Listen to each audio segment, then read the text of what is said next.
My dad died 3 weeks ago, tomorrow.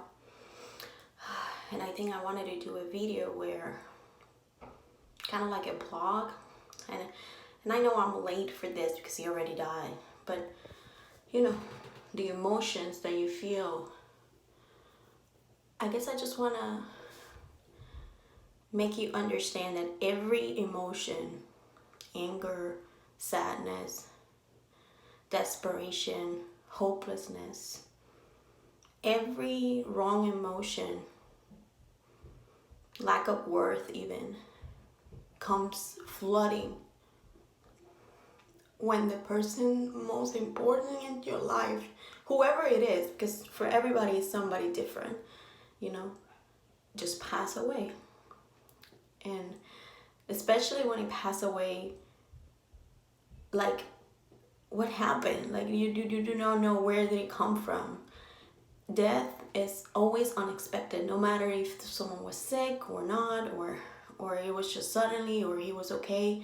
It's always unexpected. Nobody can say, oh, I'm prepared for him to die. I've been preparing myself for him to pass away. He's been sick, I know, or he or she or whatever. It's always the pain.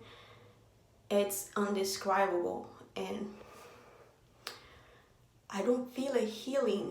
The world heals, everybody heals around you, but for you, that person who is the most important thing in the world, who meant everything, it's like, stop. The word stop.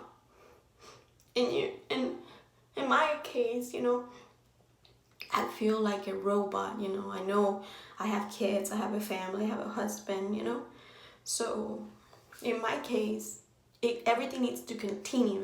You need to still be a mom, you need to still be a wife, you need to still be a friend, a family member, because in my case, my dad, who was passed away, he was important for a lot of people. So you feel the sense of, I need to be okay for everybody else, even though I just think, and I'm not trying to minimize anybody's pain, but I think I am the one who's suffering the most. I am the one who hurts so hard. And it's hard to say it because, it's hard to come in a video and say it, because I think maybe someone out there is going through the same and hating everything, hating life, hating everything. Not a lot of people know this, but I have been in depression before, really heavy one. Like, I have contemplated suicide many times, more than I should. Sometimes I probably would have been successful if it wasn't for him, because when I was really bad, I could call my dad, and he was always there. Even he wasn't an expressive person, he wasn't an emotional person, but he was always said the right things. It wasn't a cuddly kind of dad. He grew up in the old times where you don't say I love you, or you don't hug all the time or kiss all the time. He wasn't like that, but he didn't need it to be. You know what I mean? That was not what I grew up with him, and that's not what he told me he loved me.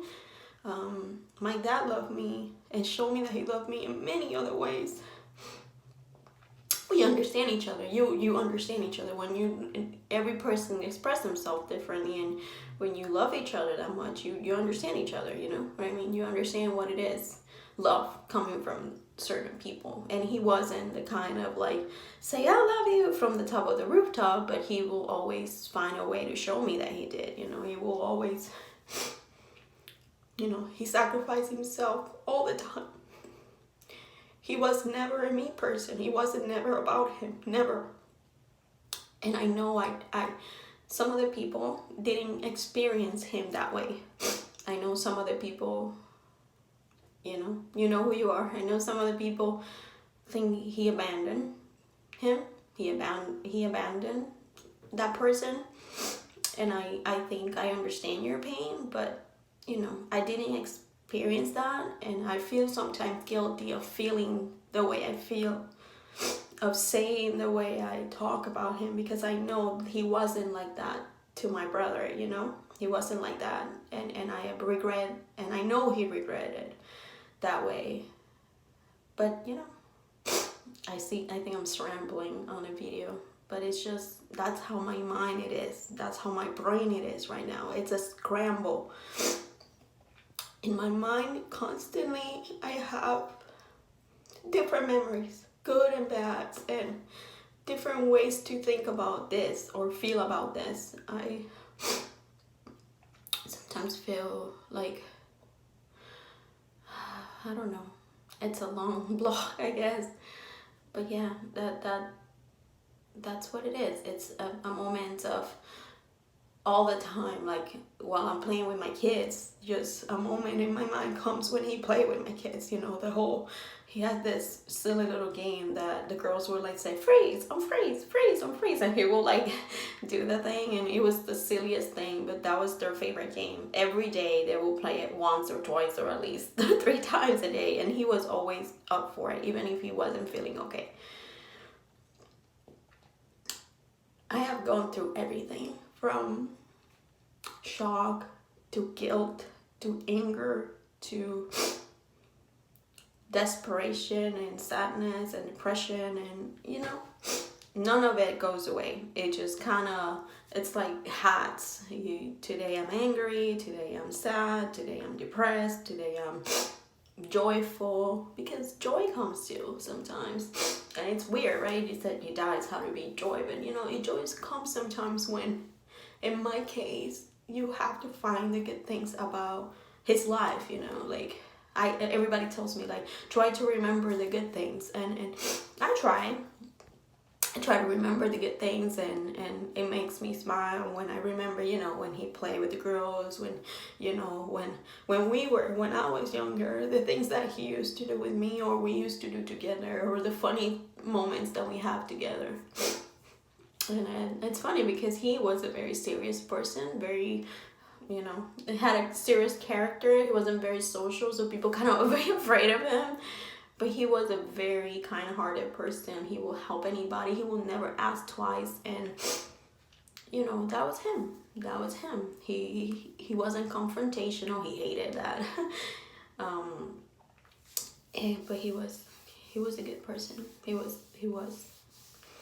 And I don't know, sometimes I feel joy because I remember that good person that he was. And I try to stay in that state, because everybody tells you to be that way. Everybody, even though they say, no, you feel the way you feel. You get to feel whatever you feel. But still, it's like there's like this watch, this pressure unconsciously that people put, like, you should get over it, like, and they don't say it like that, like people don't say it like that, but people are like, you need to think good things, you need to know that he's in a better place, that he's okay, that now he's not in pain, like that's enough, like and that's another way to say that's enough. You need to calm down, you need to get it together, you know what I mean? And that's when anger comes up, because you think, my world stopped, okay? Most of the time I feel I can't breathe. I feel like I'm automatically, my body reminds myself that I have to breathe. Especially when people talk to me like that, like I literally hold my breath. It happens to me the other day, someone was telling me this, and I was like, you have to let it go, because, you know, he needs to go through whatever he needs to go. And it's a personal belief for that person. But at my breath, while I was reading that comment, I was holding my breath. And I realized, you know, you have to be thankful. And they are just coming from the heart. They're trying to be, you know, they're trying to help you out. But in my mind, I wanted just to say, fuck you, you know. Fuck you. I don't have to let him go. I don't have to let go of this pain. I don't have to let go of missing him. It's just stupid. Why? So, yeah, that was a bad moment.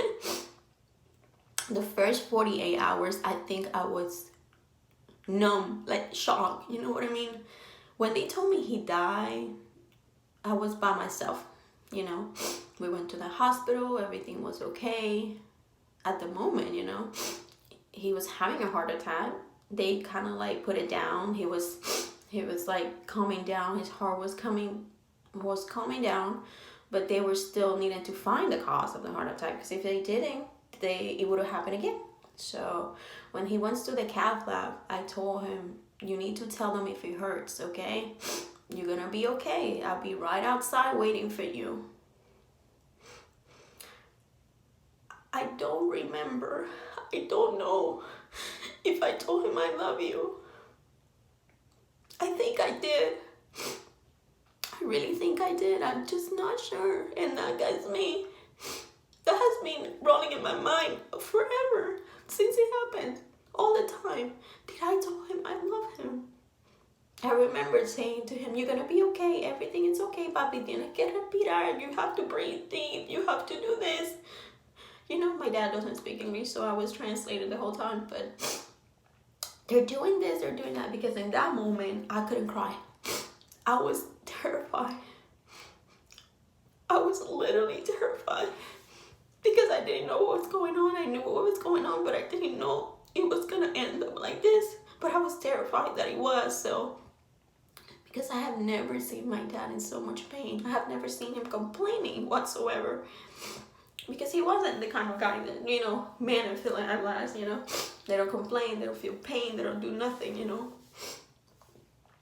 He wasn't complaining, but then he was, you know, becoming like, since I have never in my life, I have 32 years, I have never seen him complaining at all, ever. Ever. I think the fact that I see in my mind replaying him saying, I can't, it hurts so much, I can't get it out of my mind, you know, because I have never seen him like that. And I have so many memories of him, you know, 32 years, there's a lot of memories to go, but I have never seen him in pain, you know.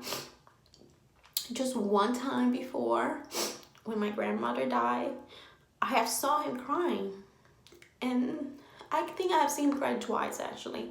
The first time when my grandmother died, he cried. And the second time he cried when I went into the military, you know.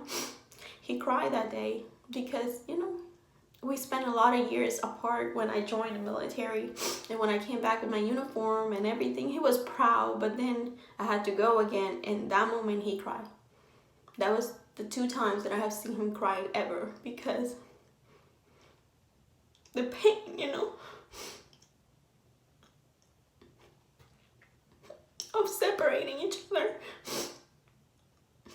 It was big, that big, that I saw him cry. That's when I knew he loved me for real, even though I've never had a doubt. But sometimes you need reassurance, and he wasn't the kind of do that, you know. He wasn't the kind, like I said, he wasn't the kind of say I love you, or, you know, he did stuff that tell me I love you. But, you know, women at least, you know, we like to be heard that we love him.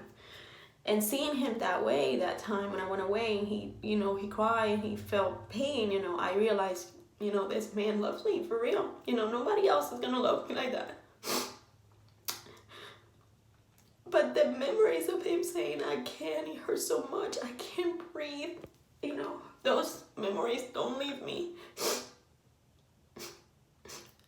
Since he died, I haven't slept. I sleep 2 hours at the most, 2-3 hours at the most. I am so tired, but I can't sleep, because every time I sleep, I see this. I can't, it hurts so much, and I can't sleep, because I don't want to see him like that, you know what I mean? But since those are the freshest memories, and the memories that I have never experienced in my life, I don't have any other moment where I can say this happens, you know. It's like seeing, you know, that in life you have many memories in your life, and you always carry the ones that are new, you know. Sometimes, like, when we do repetitive things, when we experience the same things, we just take the most important ones. Like, me and my husband, we are very affectionate to each other. We always say I love you, we always touch each other, we always like find a way to express that we love each other. But the times that I remember are the times that were like first or more important, you know what I mean? You don't remember every single day that we said I love you, you know what I mean? Because it kind of gets repetitive, so your mind doesn't remember those things. Your mind is selective. Your mind select the meaningful ones. And it's not that not everything is meaningful. It's just that there's moments in your life that your mind choose to save, you know? And those are the moments that are new or, you know, beyond the normal, you know? And I am, unfortunately, these are beyond the normal. This moment in time for me, this is a first for me. Literally a first for me to see him in pain. In pain. I have not been able to take that away. And it's like flashes. And the worst part is that I remember myself being him. Being him, you know, in a sense that in that moment when he was in so much pain, I just remember myself being completely shot because I had a job. And my job was to make sure that the doctors understand him and he understand the doctors. So I couldn't cry. I couldn't be in pain. And I was literally dying inside seeing him like that. But I couldn't be like that because I needed to be okay.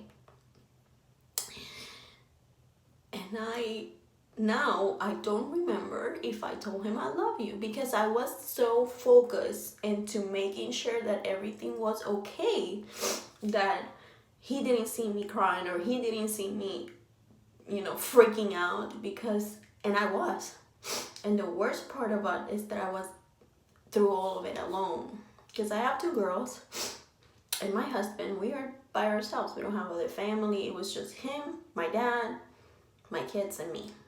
This was the unit, you know? That was us. And that was it. And in that moment, he needed to be with the kids so I could be with my dad. And I had to go through all of this by myself without nobody. And when I had to go to the waiting area, because he went into the cath lab, I can't be there, whatever. I had to go to the waiting area and I wait 30 minutes. 35 minutes, I think. I think it was an hour. I don't remember. That's when the first wave of things started to happen. I hear the code blue, cath lab 1. That noise, that's another thing. Code blue, cath lab 1. That thing, it's like in my mind constantly, boom, boom, like it comes out of nowhere. Like I'm cooking and I hear it. It's weird, you know, it's weird. And every time it's like my knees lose, you know, I lose the strength. I feel like I have to sit down. I feel dizzy because I remember that point, you know. I don't know what to tell you. It's just horrible. It was a horrible experience that I experienced alone. And in that moment, the funny thing is that I wanted to be alone. I did not want to be with my kids or with my husband or with the nurses or with the grief counselor. I did not want to be with nobody because the way my dad was is that you suffer alone because nobody needs to see you like that. You need to be strong for everybody else. That was him. He wasn't gonna show himself and, you know, suffering. He will do it and you know, at night when nobody can hear him, you know.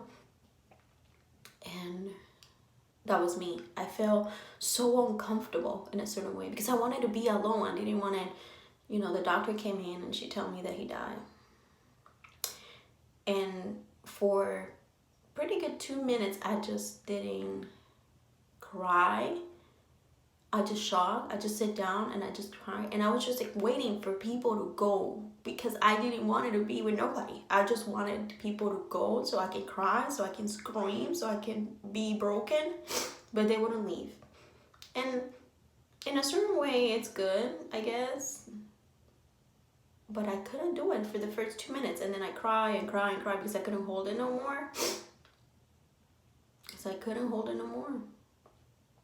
But at the same, I was angry. I was angry because my dad would have said, get it together, you know, that this is not what you should be doing. You should be, you know, there's stuff to do now. We need to get things done. And I remember those first 24 hours, I couldn't stop. I couldn't stop. I just had it, like, the only thing that I hear in my mind was like, okay, he doesn't like hospitals, so he needs to get out of the hospital. We need to get him out of there. So I started calling funeral homes and, you know, and my dad just died a couple hours ago, okay? And I am in the phone calling everybody. I need you to get my dad out of the hospital because he doesn't like hospitals. He needs to get out of there. And it's crazy, right? My husband was like just pacing around up and down, like trying to give me space because he knows me. He knows that when I'm like that, I don't want to be hugged. I don't want to be, you know, I just want to be alone. You know, I want to do. And in I started to call everybody, like literally everybody.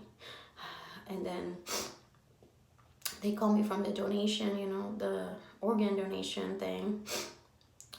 And that, I didn't cry. I cried, like silence, I think, but I didn't broke down when they were doing all this like very crazy questions they do for organ donation.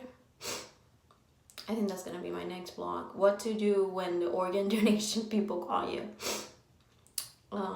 Because that was rough. You just lost your life, you know, you just lost the glue of your life. And they're asking you, do you know if when was the last time he had sexual relations? I'm like, fuck, I don't know. It's the most awkward shit. That's my dad. Like, I don't know. It's funny too. Like, I don't know. It's just crazy. But yeah, it's crazy. It's crazy. You have to go through all this process and people don't expect you to do it right away, really. Like, they expect you to do the organ things right away, but everything else is not expected to be right away. But I needed to do it right away because I needed to take care of my dad. He always took care of me, so I need to take care of him. And in those first 24, 48 hours, I just didn't stop. I didn't stop. I keep calling people, I keep arranging stuff, I keep doing this, I need to do this quickly. He doesn't want to be like, you know? And it's horrible. It took away me breaking down for real.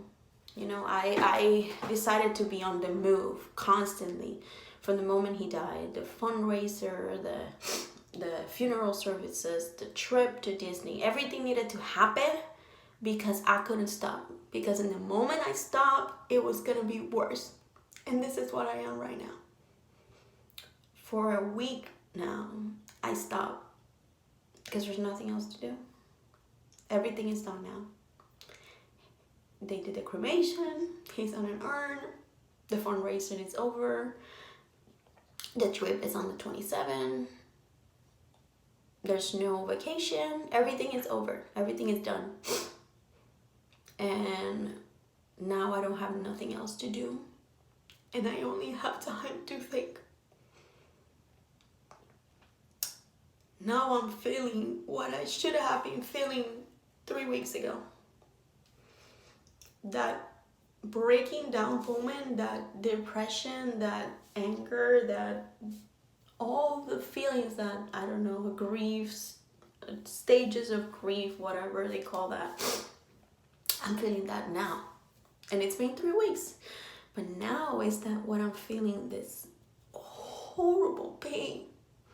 That you feel it in your bones. Like I'm it's so bad. I don't know how to explain it.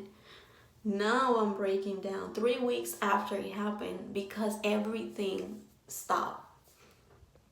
I don't have nothing else to do. Nothing else. And the only thing left is for me to remember him, which it drives me insane. It drives me insane because I wanna have him here. And then tomorrow is Father's Day, which is even more crazy because we already had plans for today. We were gonna do stuff today, and I already have his gift for today, and we were watching the FIFA, you know, we already have all the schedule. We were gonna watch it in the big TV. I have it all today. And tomorrow, I don't have him. It's gonna be the first time I don't have him. And I just don't know what to do. I don't know what to do. So I decided to do a video. Hello? I guess, I'm pretty sure nobody's gonna see this, but I really didn't want to put makeup on or anything because that's how grief looks, I guess. It looks messy and crazy looking and, you know, sad, depressing, red.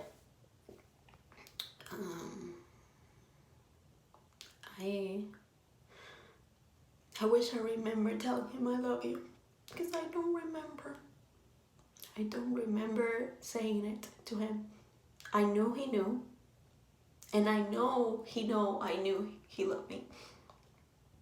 But I did not say it. I don't remember if I say it. And I feel like if I said, yes, I did say it, I feel like I'm lying to myself. Like, if I cannot remember, it's like it didn't happen. You know what I mean? So in my mind, I'm like, did I say it? And nobody else was there to tell me, yeah, you did, you didn't. Because I am very, very untrusting. I don't trust myself. You know what I mean? I need somebody else to. And those, you know, I can. I don't know. So I guess, you know, tomorrow I will tell him I love him. And I don't know if he hears me or not. He wasn't the kind who believed in the afterlife, or I don't think. He always said, when it's done, you know? I don't think he thought there was life after that or anything like that. Sometimes I think he did believe, and sometimes I think he didn't. He wasn't religious at all. He wasn't, so I don't know. We never really sit down and thought, hey, what do you think about life after that? Do you believe in it? I don't think I did. I don't think he did. Because he was always, like, pragmatic about things. Like, he always said, like, I don't know, if there's a God, I don't think he will care about, like, what do you eat today or not. I think he has better and more important things to do. So in my mind, I think he did believe in God. I think he did. I just didn't think he, like me, I don't think he believed that God was this set of rules. You know what I mean? So I don't know what he thought in the afterlife. He always said that. He always did say, when it's done, when I'm dead, I'm dead. I don't want you to be doing anything because, you know, that's not for me. And then I realized, true, it's not for you. It's for the family and for everybody else who love you and who respect you and who will miss you. So yeah, here we go. You might not listen. I don't know. And that's the thing. I'm like, I feel like I said to myself, oh, I should tell him, you know, I should talk to him or whatever, but I just don't feel, you know. I feel like I'm stupid because if he didn't believe it. And the fact that he didn't believe it doesn't mean it's true or it's not true.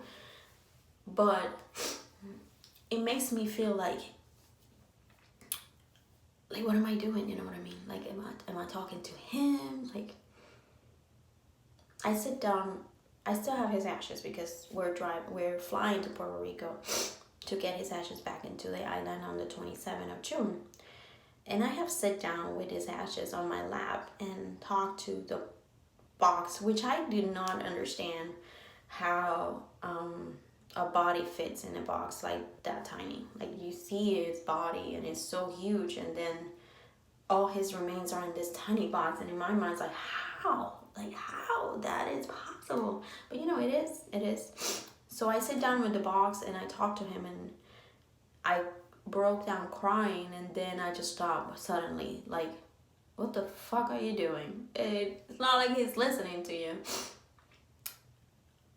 But it's just that mixture of beliefs that are constantly bombarding my mind. Like, should I believe there's life after death?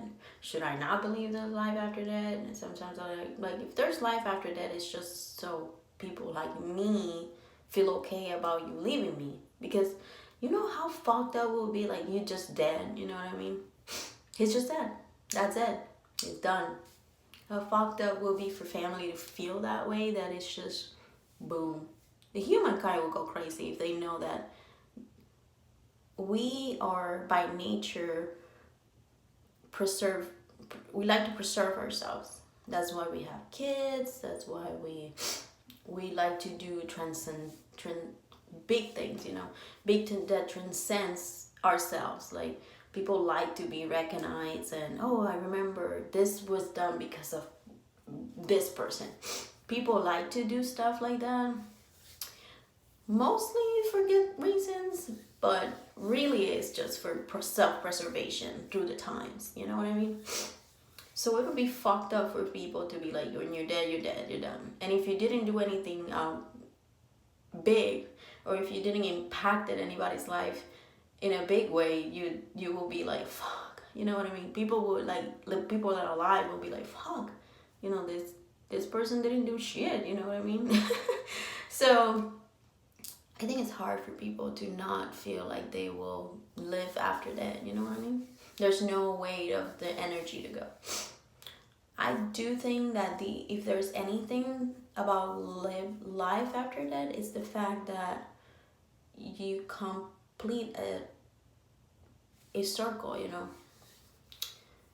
I think when you die and your body goes away, and it's like an energy that just a light bulb off, you know what I mean? It goes to somewhere, I don't know. Maybe it just goes to the source, you know, when you turn off the light bulb and the energy just go back to the source. I guess it's something like that, or I like to think it's something like that. With your death, it's just, you release yourself. Your energy just goes, you know?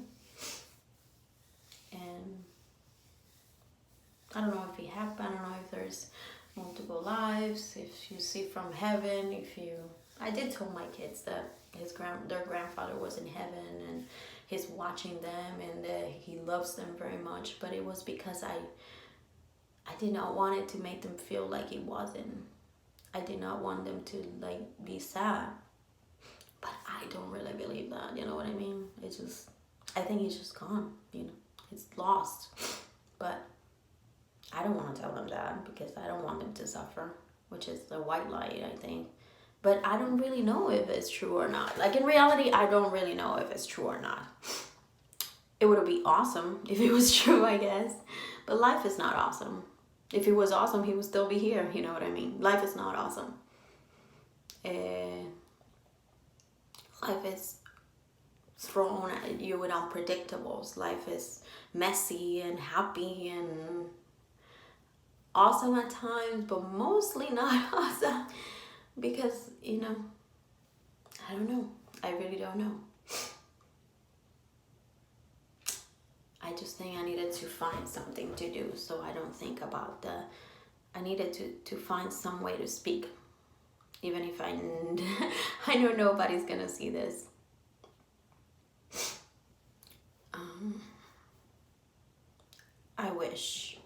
I just wish there was some way that you will know.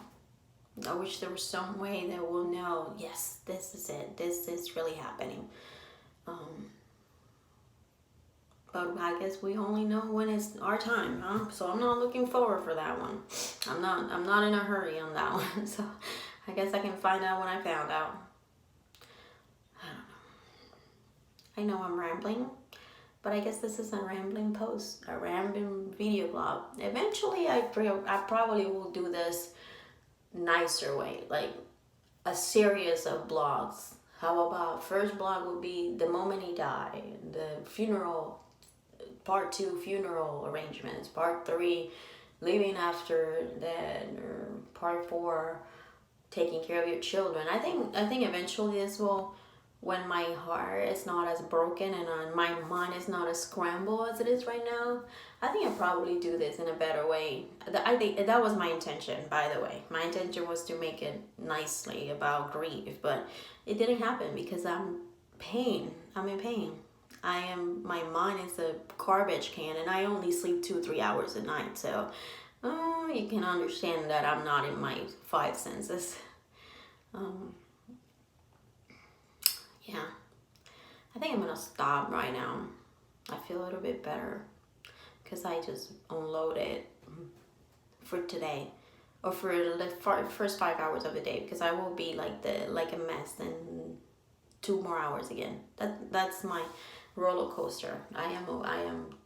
Every morning is the hardest, because in the mornings I wake up and I know he's not here. So the mornings are really rough because I have to like rearrange my time, knowing that, well, today he's not gonna take Amar to school in the golf. He's not gonna go to Publix in his golf cart. He's not gonna do the grass. I have to do that. You know what I mean? There's a lot of stuff that happen throughout the day that he will take care of that are not there. And every time I remember all the stuff that he used to do for us that are not gonna get done if I don't do it, it's just really rough. So my mornings are really rough because I have to come up to another day where he's not part of it. So it's really hard. The first 4 or 5 hours, and it's for me hard to get out of bed. It's really hard to get out of bed. And then it comes like the noon, and I'm just in the roll of things. I'm doing a lot of stuff. My mind is complete. And then something comes throughout the house that reminds me of him. His little battery grass cutter, his favorite coffee, walking past through his room that I got locked and then nobody can get in. But I passed through it, and I just want to knock on the door and see if he opens, Throughout the day, I get moments like that because every single space in my house reminds me of him one way or the other. You know what I mean? So it goes, it's constantly going like that throughout the day. And then I have real moments where I just break down, where I just have to lay down and cry. And then I go back to normal. Normally it's when my husband is not here. When the kids are really entertained playing, I do that. That's when I do that. Yes. And right now I'm just doing the blog. So probably this will probably constitute the moment where I break down the most. And then hopefully today goes better.